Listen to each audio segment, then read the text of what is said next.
Hello everyone. So I hope you are doing well. So first of all, Happy New Year to 2024. So today, I'm going to start a new series, which is a series on sentient virtual reality.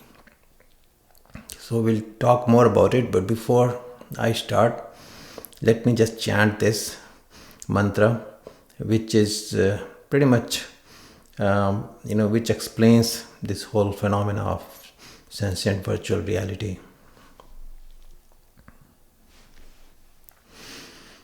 Purnamada Purnamidam Purnat Purnamudachyate Purnasya Purnamadaya Purnamevavashishyate. So this is a Shanti mantra of Upanishad. So I'll talk more about it later. So what we are going to talk today is Sri Ramakrishna has told us that we are living in this world which is a sentient virtual reality. So see, in many scriptures, it is said that this is a Leela, this is a Indrajal, some kind of a magic play, or God's play. But we can't really relate to all that. And there are not that much of that many details. But Sri Ramakrishna has done something amazing. Because Sri Ramakrishna took avatar almost right at the beginning of this industrial revolution, and way beyond, probably more than 100 years before the beginning of this IT digital revolution. And in his book written by M, and that is the only book one should read about Sri Ramakrishna, because that is the only authorized writing about Sri Ramakrishna by Sri Ramakrishna.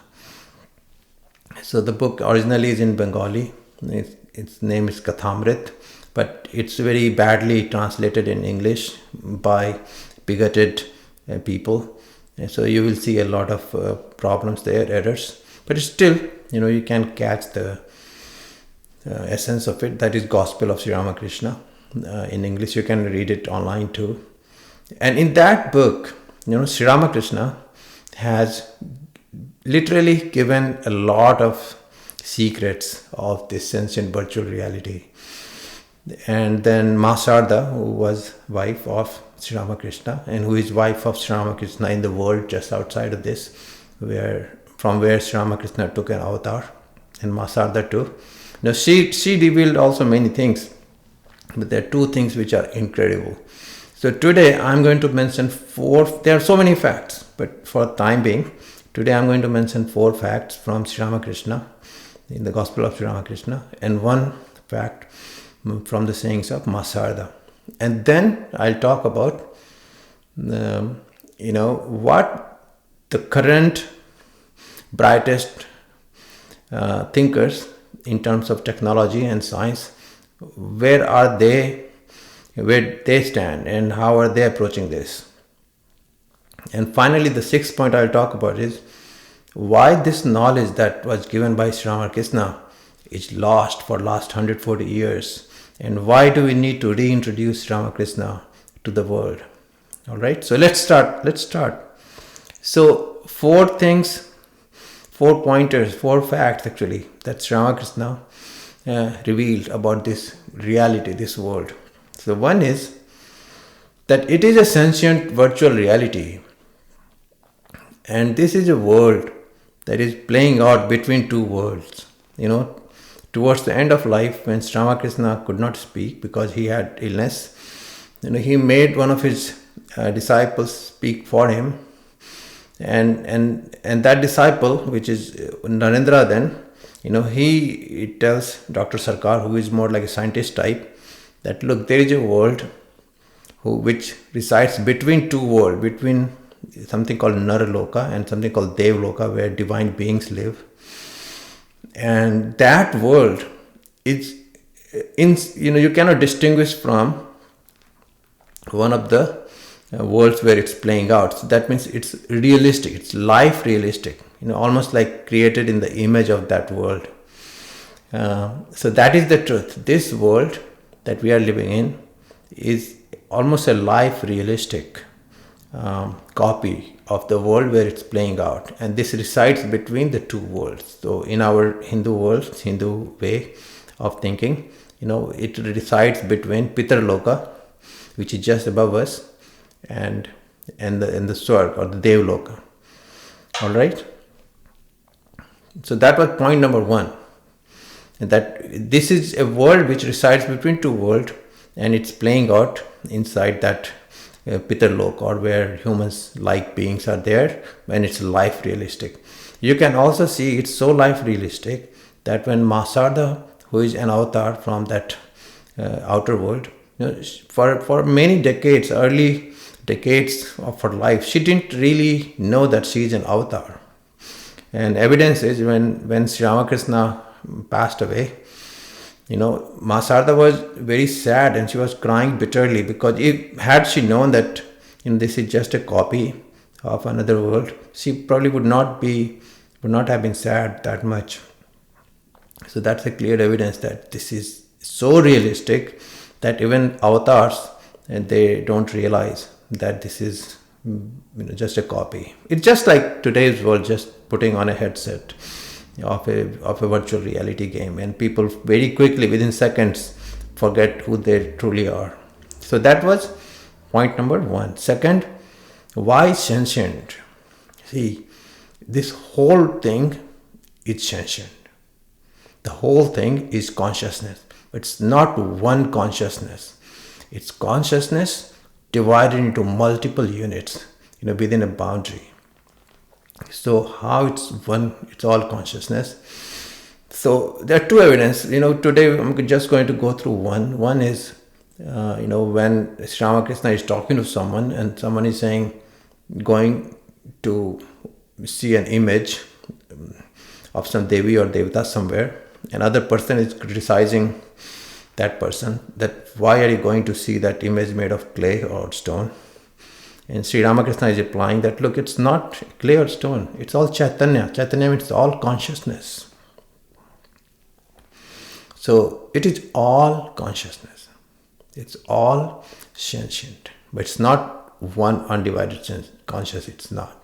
That's a stupid, bogus idea. Third is, it has a boundary. This is really interesting. So it has a boundary, and it is revealed by two instances. And in one, M, who was the author of that book, Gospel of Sri Ramakrishna, is explaining to Sri Ramakrishna about how the solar eclipse and lunar eclipse, and how different tides in the ocean take place. And he was drawing it out and trying to explain to Sri Ramakrishna the movement of sun and moon. And then Sri Ramakrishna said, but how do they know? How do they know what's there? What is, how sun and moon moves like so far away? It's kind of a cryptic statement. But there's another incident, where towards the end of Sri Ramakrishna's life, again, M was very scientific minded. He was educated in science at that time, and he was talking to Girish Ghosh. Girish Ghosh was a close disciple of Sri Ramakrishna, a non-monastic disciple. And M is saying to Girish that, look, with the discovery of telescope, people have found so many mountains, and other things on the moon. And Girish is saying, but how can they be so sure? What if there is something between us and the moon which makes it look like that? You see? That means, what if there is a glass screen, between us and the real moon? And for us, from our vantage point of view, yes, clearly we can see, the moon, and there are mountains in the moon and all that, and marks on the moon. In the full moon night you can see, but that may just be an appearance, just a display on a glass, just like what people are working on today, right now with the Apple Vision and all. When you put on that headset, anything could be created in that virtual sky. That doesn't mean that is really there. So when we say, okay, we can go and land on the moon, we absolutely can. We can land on the moon when we have a sophisticated game on the Apple Vision too. But that doesn't mean that it's there, And so what it means is there is a barrier, there's a boundary between this virtual world and the real moon and the sun, which is playing out, in the world where it's playing out. And that is more like a glass boundary, so that you can see it, you can see through that boundary. But that doesn't mean that what you see is actual moon. And that is what is said in the Vedas, right? That the sun and the moon, there is just one sun and one moon, for the whole universe. So 14 different realms. And actually people, see in different worlds, different realms, the same sun and moon. But once we start to go towards the hellish world, the light becomes very, very, very thin, and that's why it becomes very dark. But the point was, that it is more like a display than the real thing. What if there is something in between us and the moon that make the moon looks like as it is? And the fourth, and there is more to it. I'll talk more about it in other videos. And the fourth point, which is very interesting, is, Sri Ramakrishna tells us that there are two kinds of living beings. One he says Jeeva Koti, like ordinary living beings, and other one are Ishwar Koti. That Ishwar literally means the controller, So today we can understand it all like really, really easy, So one is, if you look at today's video games, they're all NPCs, non-playing characters. But some of those NPCs are controllable, by a player. So that's why, they are called PC. I mean, you can say playable character or playing character. But there are two types, even though they are the same, but there is a distinguish. They're distinguished by one being controlled or being at least connected to a player outside of that game. Similarly, in this virtual world, the ancient virtual world, there are two types of jivas, living beings. One are ordinary living beings like NPCs, and they're also NPCs, but they are being controlled by players, outside of this virtual reality in that outer world. And among those PCs, let's say, Ishwar Kotis or PCs, just because they are Ishwar Kotis, they are players, all of them don't have a spiritual interest. Actually, very few of them have a spiritual interest.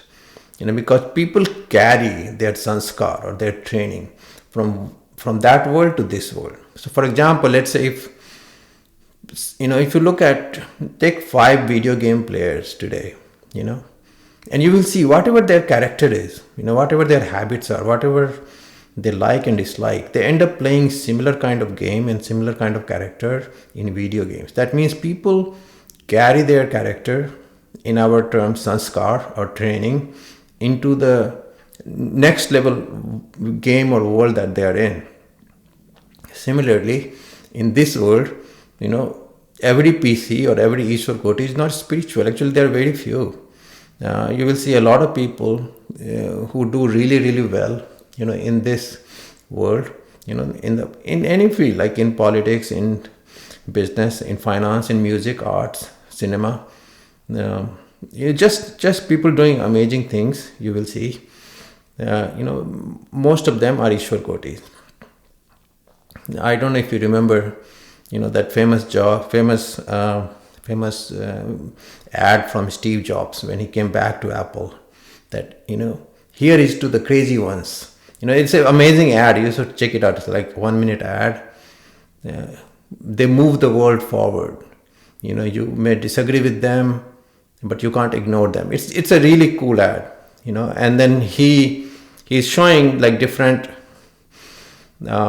people from history, and literally what he's saying, picking is most of them are actually the Ishwar Koti types, playing characters. But you'll notice that none of them are spiritual. So that goes on to show that pretty much, most people who are playing this game are not very spiritual type. So, okay, look, this is a joke that I'm telling public the first time. You can use it, but you should credit it to me. Steve Jobs was the first PC who invented Mac. So Steve Jobs was the first PC who invented Mac. So here PC means not personal computer, but playing character. But because he was definitely a PC, right? So I told you 4 things from Sri Ramakrishna's revelations, that we are living in this world which is sentient, fully sentient, which is a copy of the world where it's playing out. It's life realistic. You can't figure out, if a player cannot figure out whether it's in this world or that world. There are 2 types of living beings. One are like NPCs, another NPCs being controlled by a player there, and the 4th is it has a boundary. It has a boundary, so it's not unlimited merging with the other world. It is bound within that region. So that's very important. So if it's bound, then when it starts and when it ends, this game, this virtual reality. So this is where Ma Sarada comes in, and she has revealed something which is incredible. So, and look, she's already dead in 1920 or 21. So someone asked Ma Sarada that how does this world start that we are living in? And she said that, look, if you take a bag, a plastic bag full of mustard seed, and throw that small pouch of plastic or pouch of mustard seed at the center of a room, what will happen? That all the mustard seed will be like a small blast, and they will just spread all over the room in a flash, within a second, and then they will take their place in the room, and they may still be moving, but it all happens in a flash. That's Big Bang theory, and that Big Bang theory was proposed many decades after Ma Sarada was already gone. So how did she know? Because in that outer world, time moves at a much slower rate, right? So there, like in the Pitarlok, here 1 month here, like 30 days here is 1 month there. So it's like 1 to 30 ratio. So in her lifetime there, she probably has seen many bootings of this game, so she knows. So that's how this game starts, with the Big Bang. So Big Bang is right, but because we don't know what is, that's the limit of our material science, and that makes sense because we can never know what happened before Big Bang. We cannot, because that's when the game starts, right? So you see, between Sri Ramakrishna and Ma Sarada has revealed all this to us, right? So this was revealed to us probably more than 100 years ago. In case of Sri Ramakrishna, more than 140 years ago, right? So now, what is the current thinking? What is the current thinking on this matter? It's really interesting that after 140 years has passed since Sri Ramakrishna went back, now the brightest mind, the smartest mind in the world are coming towards this point. So I'm going to put a link of a recent interview of Elon Musk with Lex Friedman and some timestamp. See, no one will dispute whatever Elon Musk's political view might be, but in terms of just his scientific and engineering genius, and his capacity to think very objectively. No one will doubt that, And I think right now there is no person in the world who can think as rationally, that Elon can, right? And that's why what he's thinking is the limit of human mind, that from his point of view, we are living in this simulation, and that simulation theory is kind of 20-year-old, right? So once technology get to a point where we can start to even have, the possibility of simulation in the computer, then we start to compare that to this world. So simulation theory is not something to be, really be surprised by. Simulation theory is okay. But what in this interview Musk is saying is that, look, this world is more than a simulation. And if this is a simulation, then it has to be conscious. Everything has to be conscious, right? The whole thing is made of consciousness. Going back to what Sri Ramakrishna revealed, right? And more than that, if this is a simulation, then where it's being played out, and who is running the simulation, and why it's being run, right? And if it's simulation, then is there any free will? Because it's a paradoxical, right? I mean, why would you run a simulation when there people or characters in that simulation has free will? I mean, you run a simulation where you want to simulate something, a phenomena, right? So you will see in that interview that Elon Musk is coming to a point where, he's agreeing, coming to what Sri Ramakrishna said in no uncertain term, that we have no free will. We have absolutely no free will. We are living in this world, and this is a virtual sentient reality, and it's a life realistic. That's why it's a simulation, because if it were not life realistic, then it will not be a simulation, right?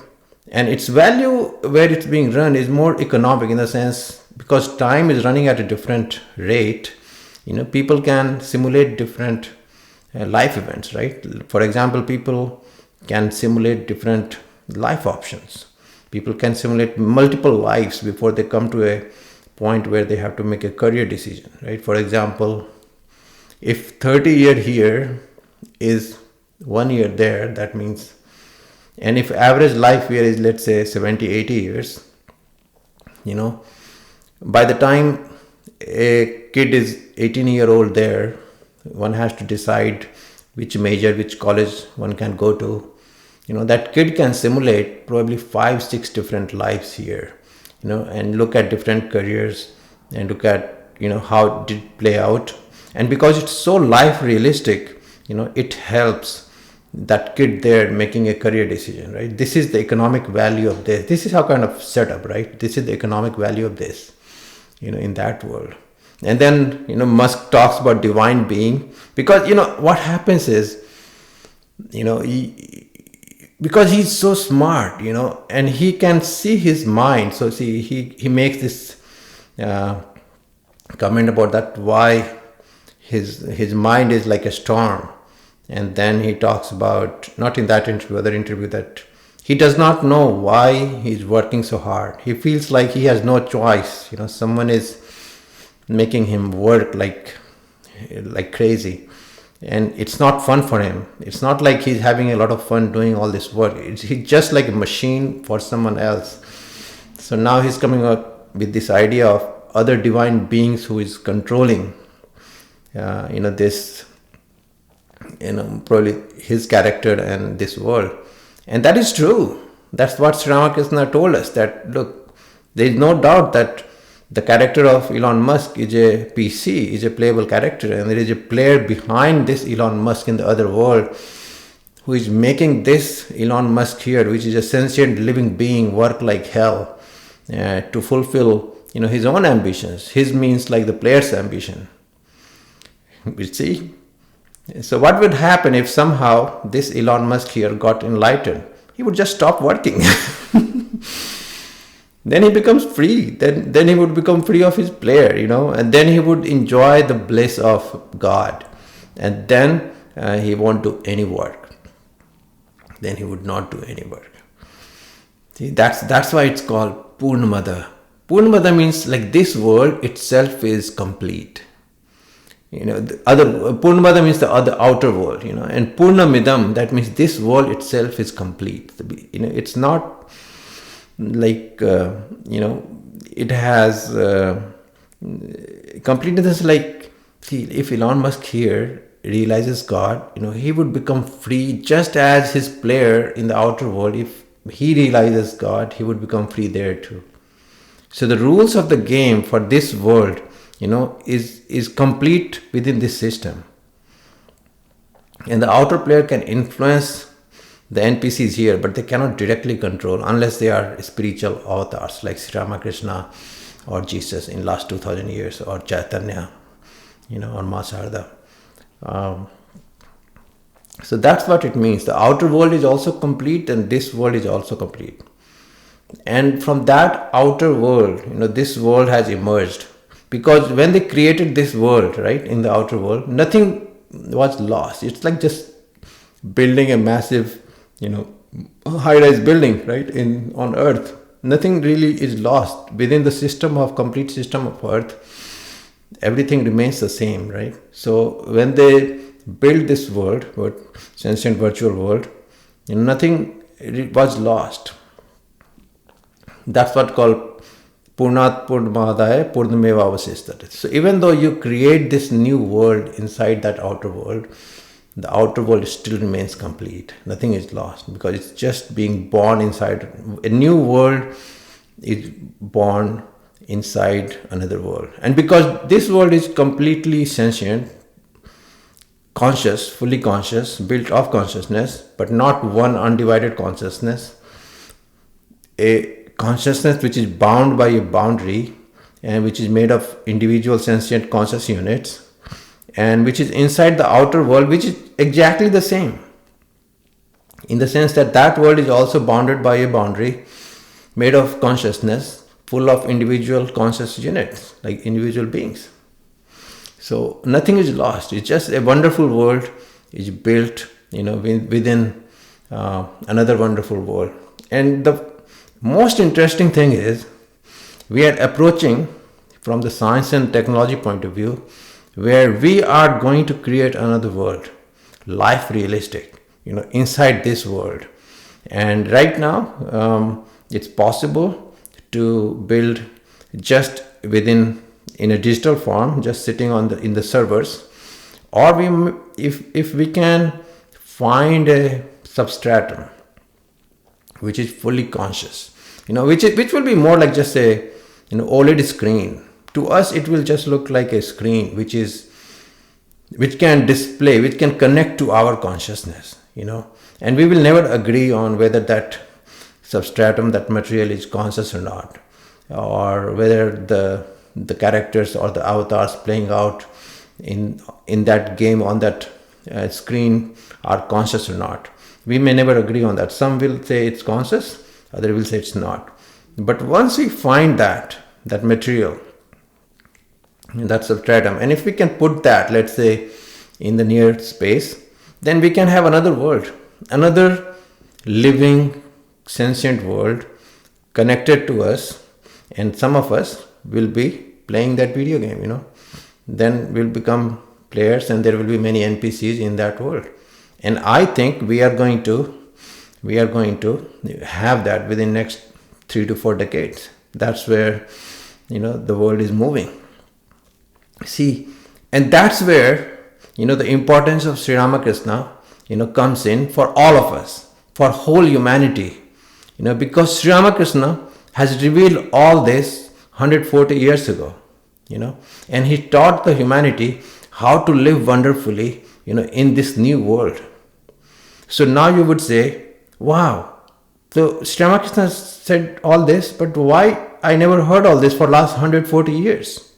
That's the wonder of the wonders, because Sri Ramakrishna is absolutely destroyed by the cronies of Vivekananda, and Vivekananda himself and the cronies of Vivekananda, because they want to pursue an absolutely bogus idea of Mandukya Vedanta and to establish Vivekananda as some form of a god. And in order to do that, they completely, absolutely, shamelessly, ruthlessly destroyed Sri Ramakrishna for last 140 years. So that's why we have to reintroduce Sri Ramakrishna to the world, because that is a wonder. Sri Ramakrishna is a wonder to this world. It's the most amazing treasure that this humanity needs as we transition from this world to something really, really different over the next 50 years. It's a sad, sad story of how that organization and how the cronies of Vivekananda destroyed Sri Ramakrishna and his work. They are just bullies. They are shameless, ruthless liars and bullies. They corrupted the books. The most sinful thing that they did, that they corrupted this gospel of Sri Ramakrishna. And every now and then, they come up with these new discoveries. From one edition to the next edition, they change facts. They create made-up stories, made-up visions. And the next generation of those cronies and bullies, they cite that as some kind of reference to absolutely, completely destroy Sri Ramakrishna. That's a sad story, but we are going to fix it, because the world needs Sri Ramakrishna. So that's why, I am, working on this to reintroduce Sri Ramakrishna, because that's an amazing treasure to the world. And you will see, today I have mentioned only 4 or 5 facts, right? But Gospel of Sri Ramakrishna is full of not only the facts, but about the design of that virtual sensing reality, this world. How a player there in the outer world plays this game. How is it connected? What does it mean? It's not only that. What does it mean for us?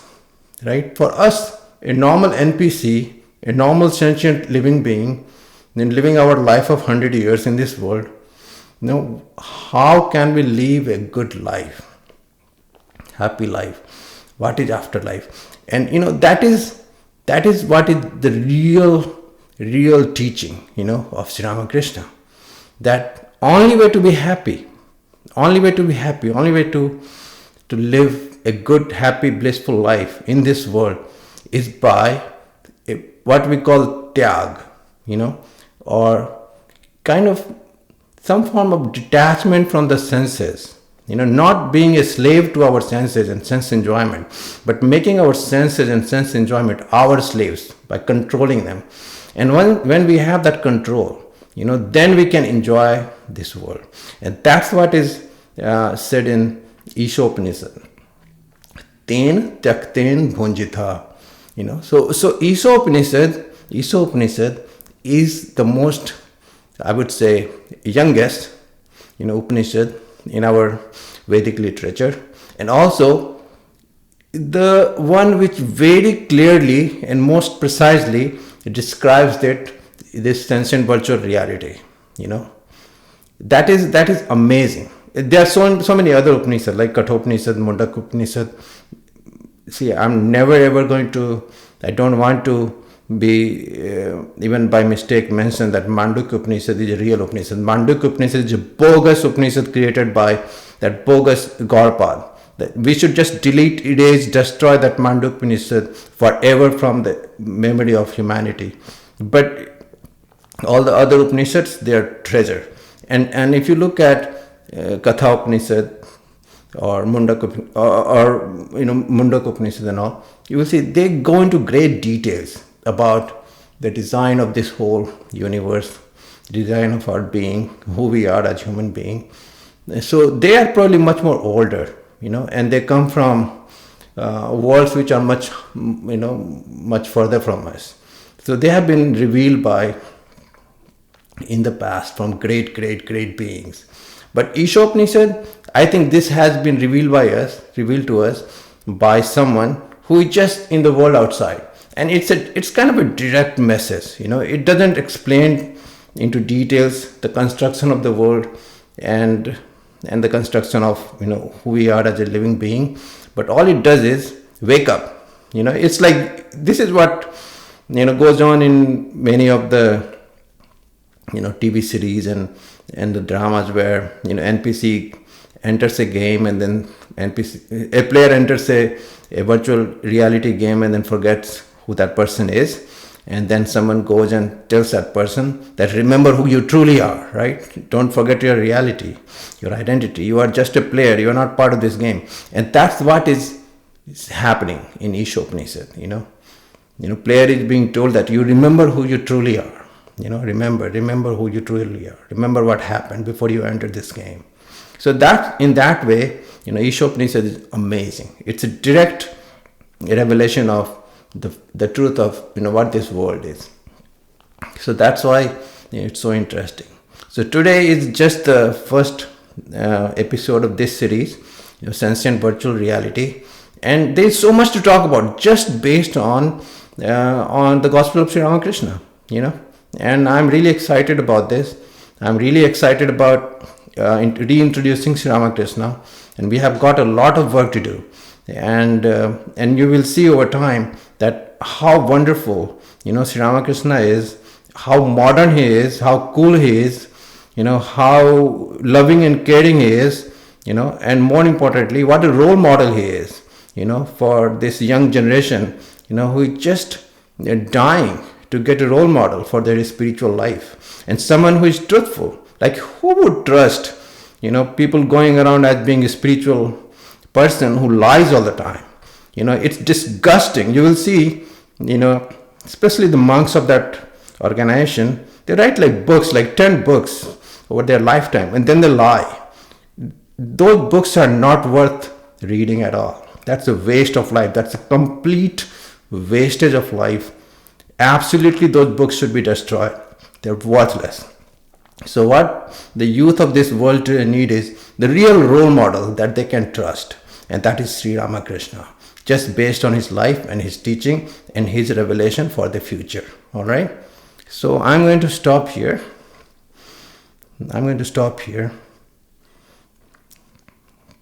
See, this Mandukya Vedanta, it's a big sham.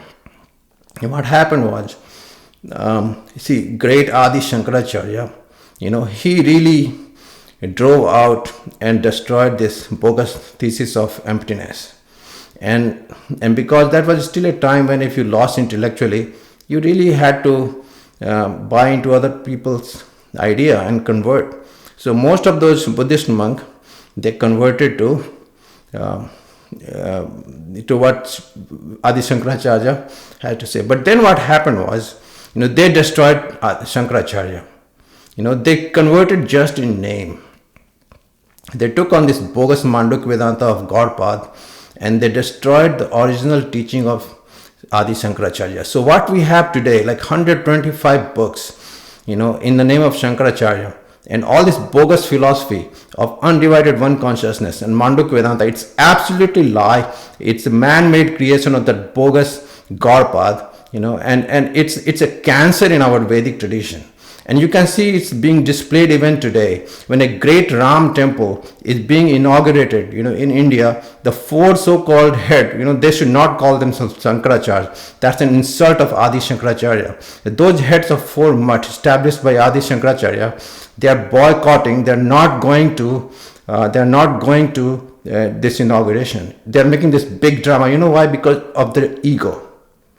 That's why our Vedic Hindu tradition is an individualistic Vedic tradition. There's no role of any organized religion inside our Hinduism, in our Vedic tradition. We all have our own karma, own account of karma. And you can see it's a dirty display of just pure ego. Those four Shankaracharya are saying they will not go. You know why? Because they have no respect for Sri Ram, Sri Krishna, Narayan, Hari, Jagdamba, Shiva. They have no respect. The only thing they want is this ego for themselves.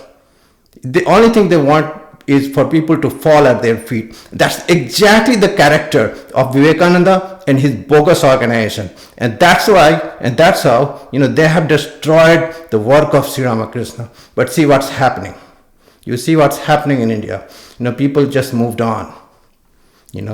People are celebrating this consecration of this great Sri Ram temple, and people just ignore these four bitter head of those four mutts, and they haven't learned their lesson yet. See what Sri Ramanuja said or did, what Chaitanya did, what Sri Ramakrishna did. It's an amazing story that one time, I think it was in Banaras or somewhere else, this bogus Mandukya Pandit invited Chaitanya for a feast, and they were debating who's seating, like whose ass and whose couch will be higher.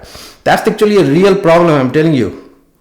One of the head of this Govardhan Mutt, he's saying if he goes to Ayodhya temple, his seating will be higher or Prime Minister's seating will be higher. Can you imagine that?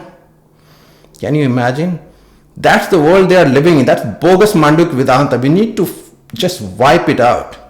So when Chaitanya went to that feast, where that Mandukya Pandit, was sitting on some 5 or 10 feet, I don't know, I'm just making it up, high seating, what Chaitanya did, he just sat on the floor. And after some time, that Pandit came and fell at the feet of Chaitanya, because that is the divine power, of Chaitanya. We see the same in the case of Sri Ramanuja. When a Pandit went to argue with him, with many bullock carts load of books, and after a few days, he fell at the feet of Sri Ramanuja. We see the same with Sri Ramakrishna. Many these bogus Mandukya Pandits came to argue with Sri Ramakrishna, and then they fell at the feet of Sri Ramakrishna, because what they are talking and what they are arguing is absolute lie. And when they come face to face with the divinity, that the incarnation of that Narayana, that Hari, their mind, their whole subtle body just falls at the feet of that divinity. But that is not enough. That is not enough. That cancer is really killing us, our Vedic tradition from inside. And this is the time to wipe out that Mandukya Vedanta, forever, for good, just for the sake of humanity, and move forward with the coolest thing, the coolest revelation, the most amazing revelation done by Sri Ramakrishna. Alright, so I'll end here. I'll just do this, Ram Ram, just in anticipation of this Ram temple, and then we'll close it.